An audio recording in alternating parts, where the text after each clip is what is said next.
Hello and welcome back to Boxing Social in association with Betfred. My name is Ayman Khan. With me is the one and only Mick Conlan at the Wasserman Boxing headquarters in London. First of all, Mick, how are you feeling? Good, mate. I'm good.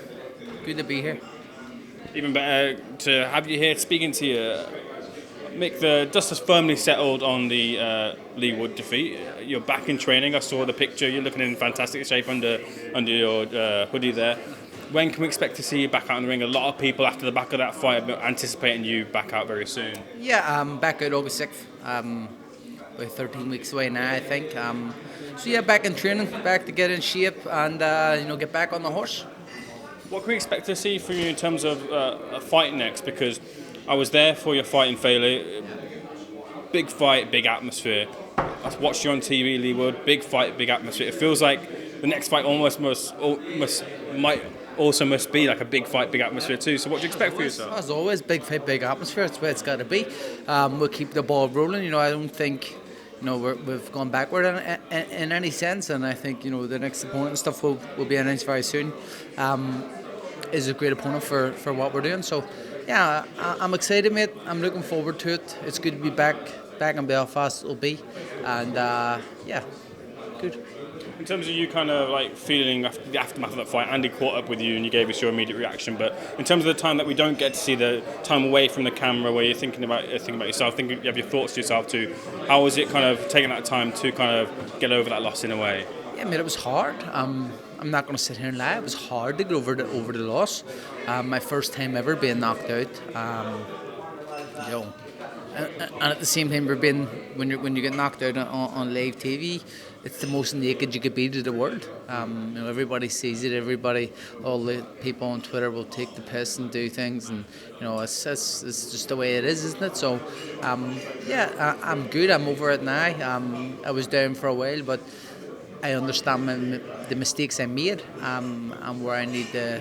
What I needed to fix those and where I need to get to.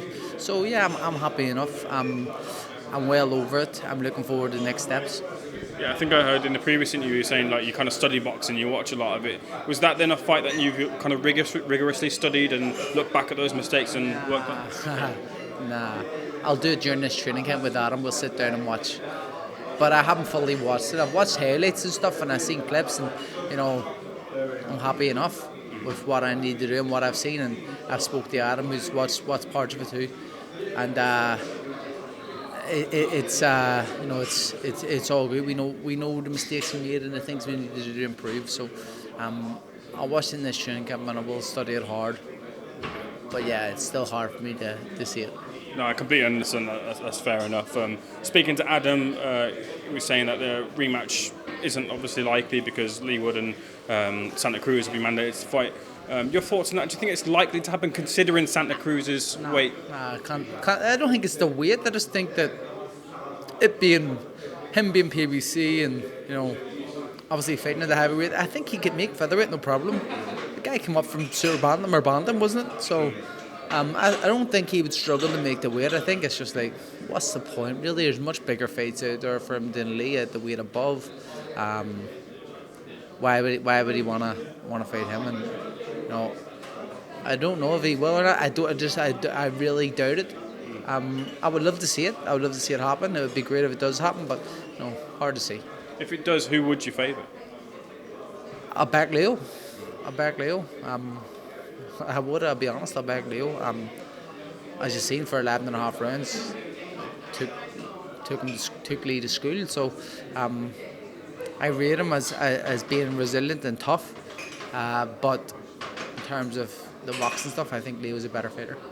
Let's have a look at a couple of fighters in the stable. A couple of them are out on Friday night too. Josh Kelly and Harlem Eubank. How they've been looking in the gym, or what you've heard from them, how they're looking? Yeah, listen, I know they're looking good. I speak to Adam on a daily basis, and I've speak to Harlem and Josh on a daily basis, and they've been telling me how things are going. I'm really excited to see both of them go out and perform.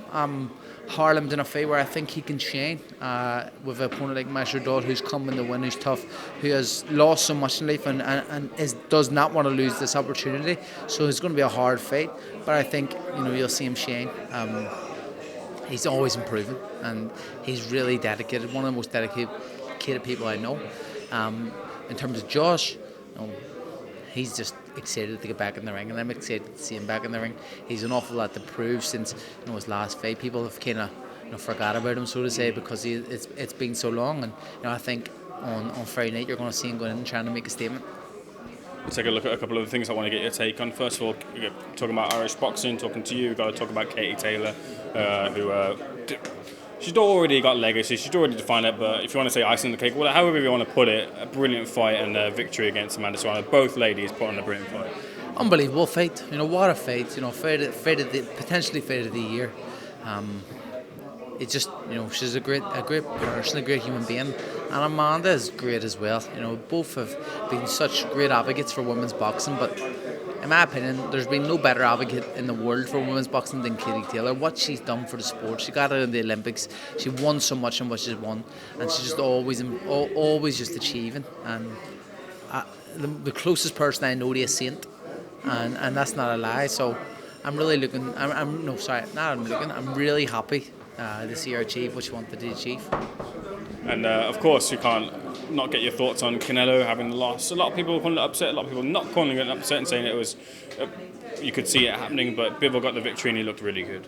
Yeah, listen, no matter what anybody says, it's an upset. It's Canelo, pound for pound number one. He was unbelievable fighter, special fighter, and still, no matter what, if he's lost to Bivol, he dared to be great to go up to the heavyweight and do it against a very, very good champion. I know Bivol from the amateurs. I know him. I've seen him in the pros over when I trained in LA. I've seen him sparring and stuff, and I've always rated him. He was a big name in the amateurs underage and stuff. So I've seen an awful lot of him, and I know how good he was. But I was still. I still thought Canelo was going to win just because how good of a fighter he is. An upset on how good. How kind of convincingly he was beat, I think, but not that it wasn't an upset massively, but it was definitely an upset for me because I thought Canelo won. Two ideas on the table for Canelo being a Triple G trilogy or a rematch with Bivol. What would you like to see? Triple G trilogy. I think he beats Triple G easier this time. The first two were debatable. First one I thought Triple G won. Second one I thought Canelo won. If they do it again, I think G could be a bit too old, and Canelo's still Canelo. You know what I mean? So, but it'll be interesting to see how he comes back. I think that's probably the best one to do. Let's bring this back to you. At the start of the interview, you mentioned about when you have a defeat, people start saying things about you. The Twitter trolls and that sort of like. Do you feel you have something to prove when you come back and you fight, or you not putting that on yourself? I don't give a fuck what Twitter trolls say. They can post as much shit as they want. Listen, it doesn't affect my life. What they say online is what they say online, and you can't change it. You can't do anything about that. So they can tweet anything they want. It's just I think it is a bit disgraceful. When fighters do what they do.